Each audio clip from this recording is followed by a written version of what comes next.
మనకందరికీ తెలుసు గత 2 రోజుల నుంచి టీడీపీ పార్టీ ఒక మాయనాడు అనేటువంటి ఒక స్క్రిప్ట్కి తెరతీశారు. మహానాడు జరిగింది.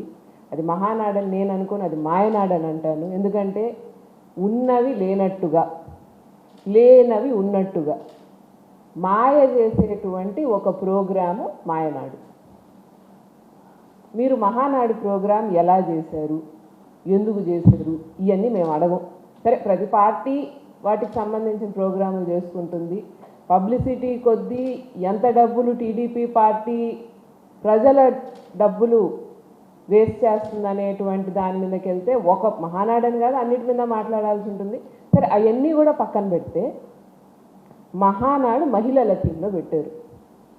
ఆంధ్రప్రదేశ్లో మహిళలకు రక్షణ లేదు, కానీ టీడీపీ పార్టీ మాత్రం మహానాడు లేడీస్ థీమ్ మీద పెట్టింది. మహిళా శక్తి, మహిళా థీము, రకరకాలైనటువంటి క్యాప్షన్లు బాగా అరేంజ్ చేస్తారండి. ఇప్పుడు మనకి మూవీలో పైన పేరు, దాని కింద క్యాప్షన్ ఎలా అయితే అరేంజ్ చేస్తారో అంత ఐ క్యాచింగ్గా అందరికీ వెంటనే రిజిస్టర్ అయ్యేలాగా అయితే అన్నీ రిజిస్టర్ చేస్తారు. సరే, తీరా ఈ మహానాడులో చూస్తే మహానాడుకు వచ్చినటువంటి మహిళల్ని ఎలా తీసుకొచ్చారు? డిఆర్డిఏల్ని పెట్టి, విఓఏల్ని పెట్టి బలవంతంగా మహిళల్ని నిర్బంధించినట్టు తీసుకొచ్చారా లేదా?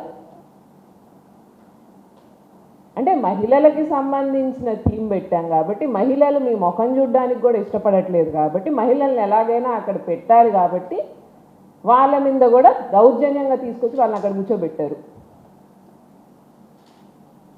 ఈరోజు ఆంధ్రప్రదేశ్ మహిళలు టీడీపీ పార్టీ నాయకుల్ని వద్దనుకుంటున్నారు అనేది ఎంతో క్లియర్గా, క్లారిటీగా ఉండేటువంటి విషయం. మీరు దాన్ని తిమ్మిని బొమ్మి చేయడానికి ఇప్పుడు ఈ మాయలన్నీ చేస్తున్నారు, ప్రజలు నమ్మట్లేదు. మీకు అసలు మహిళల మీద మాట్లాడే హక్కు ఉందా? మీరు ఆలోచన చేసుకోవాలి. మహిళల్ని మీరేం చేస్తారు? మహిళల ఓట్లు కావాలి కాబట్టి ఈరోజు ఈ నాటకాలన్నీ ఆడుతున్నారు. మహిళల ఓట్లు కావాలి, మీటింగులకు మహిళలు కావాలి, ఉపన్యాసాలు ఇవ్వడానికి మహిళలు కావాలి, ఇవన్నీ మహిళలు కావాలి. కానీ మహిళల రక్షణ గురించి పట్టించుకోరా?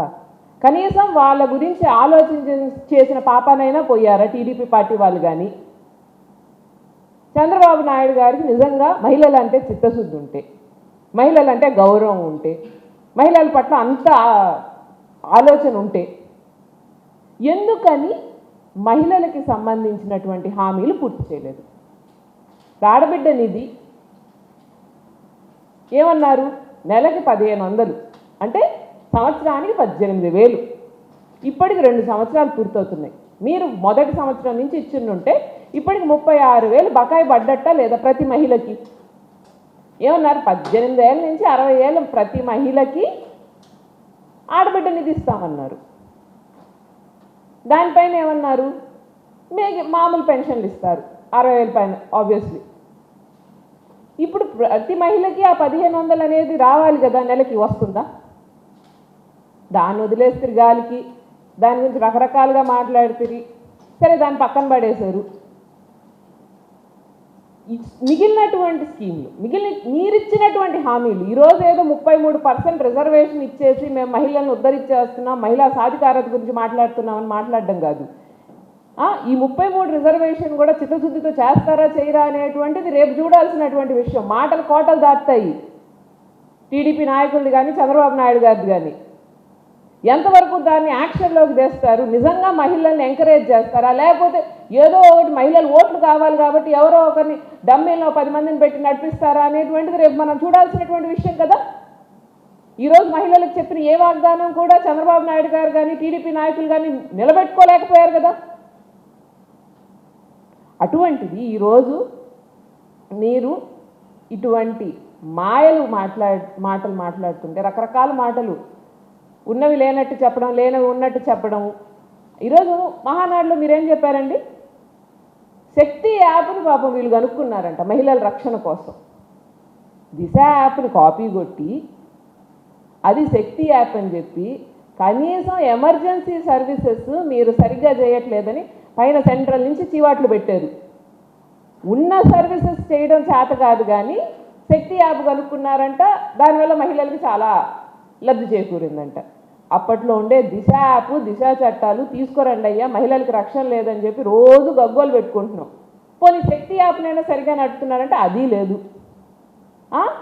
అంగన్వాడీ ఆయాలకంట వీళ్ళు పెంచారు అని జీతాలు చెప్పుకుంటున్నారు. ఆశా వర్కర్లకు కానీ అంగన్వాడీ వాడీలు అంటే ప్రజలకి గుర్తుండదా?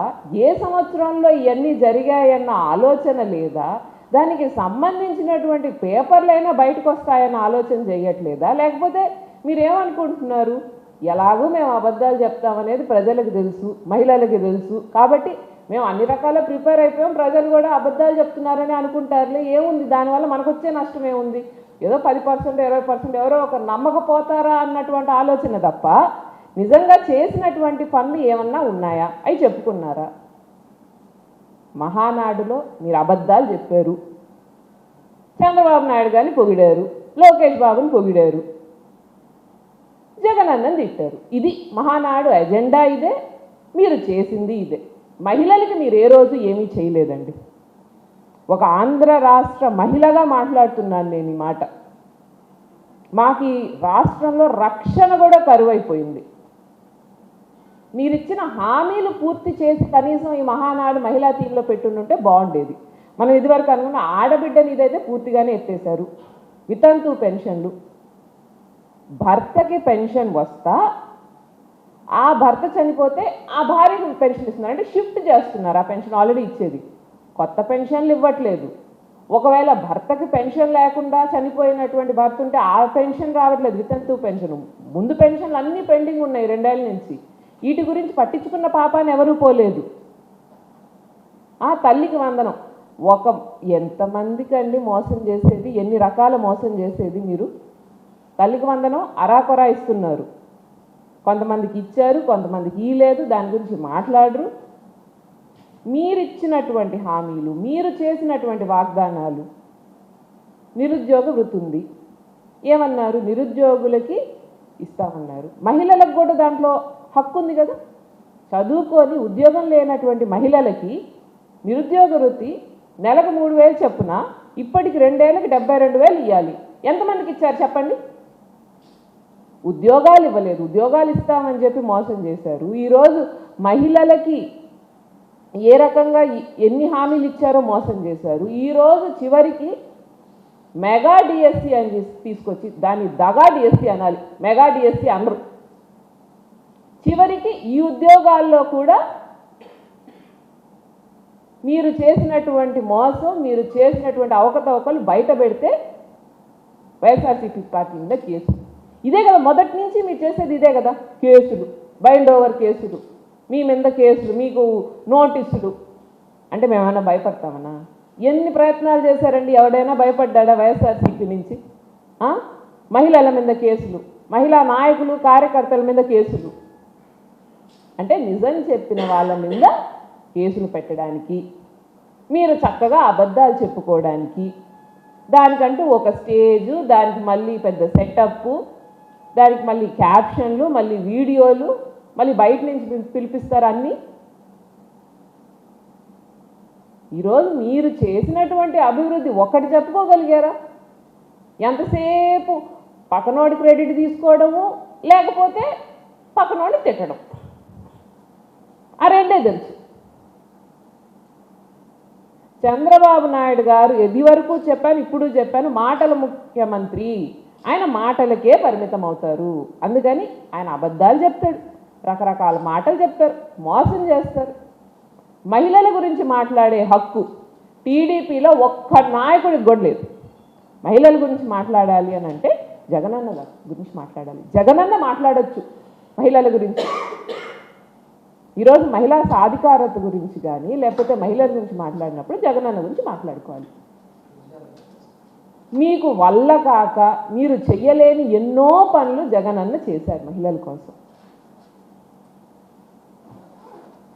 ఆయన మహిళా సాధికారత వైపు ఆడవాళ్ళని అడుగులు ఎంత ధీటుగా వేయించారనంటే కింద లెవెల్ నుంచి ప్రతి ఒక్కళ్ళు అర్హత ఉన్న వాళ్ళు, జీలున్న వాళ్ళని ఎంకరేజ్ చేయడం, వాళ్ళకి పదవులు అవకాశం ఇవ్వడం. జిల్లా పరిషత్లో 2 ఉపాధ్యక్షులు 2 చేశారు ఒక పదవిని. దేనికి? అందులో ఒకటి మహిళకి ఇవ్వాలి అని చెప్పి. అదే మున్సిపాలిటీలో 2 వైస్ చైర్మన్లు చేశారు. మున్సిపల్ కార్పొరేషన్లో 2 డిప్యూటీ మేయర్లను చేశారు. అట్లా ప్రతి దగ్గర 2 చేసి అందులో ఒకటి మహిళకి ఇచ్చారు. సంస్థల్లో అగ్రికల్చర్ మార్కెటింగ్ కమిటీ కానీ, లేకపోతే మిగిలిన టీటీడీ ట్రస్టుల్లో కానీ, స్టేట్ లెవెల్ కార్పొరేషన్లో కానీ అన్నిటిలో మహిళలకు 50% కేటాయించారు. చివరికి నామినేటెడ్ కాంట్రాక్ట్లు కూడా మహిళలకి ప్రాధాన్యత ఇచ్చినటువంటి వ్యక్తి జగన్మోహన్ రెడ్డి గారు. మా జగనన్న చేసిన దాంట్లో కనీసం 50% చేసి, 50 కాదు 10% చేసి పెట్టుకోండి. మహిళా శక్తి గురించి, మహానాడు గురించి మీటింగులు, కావాల్సినటువంటి భజనలు చేసుకోండి. ఏమీ చేయకుండా మహిళల్ని ఇబ్బంది పెట్టి ఈరోజు పొద్దున్న లేస్తే మనం చూసాం. మేము కాదు, మీ వాళ్ళు పట్టించారు. కల్తీ మద్యం, బెల్ట్ షాపులు, గంజాయి, మహిళల మీద దాడులు. నెల్లూరులో అయితే పిల్లల మీద దాడి జరిగితే ఎంత అవమానం, ఎంత ఆలోచన లేనటువంటి పని. మీరు ఆ బిడ్డకి ఏమీ జరగలేదు అనేటువంటి ధోరణికి దిగారు. అంటే మేము తప్పులు ఆపలేం కాబట్టి ఆ తప్పు చేసిన వాడిని కూడా మేము కాపాడుతాం. ఎందుకంటే తప్పు బయటకు వచ్చింది అనుకోండి, మేము సరిగ్గా పనిచేయట్లేదు అనేది బయటకు వస్తుంది.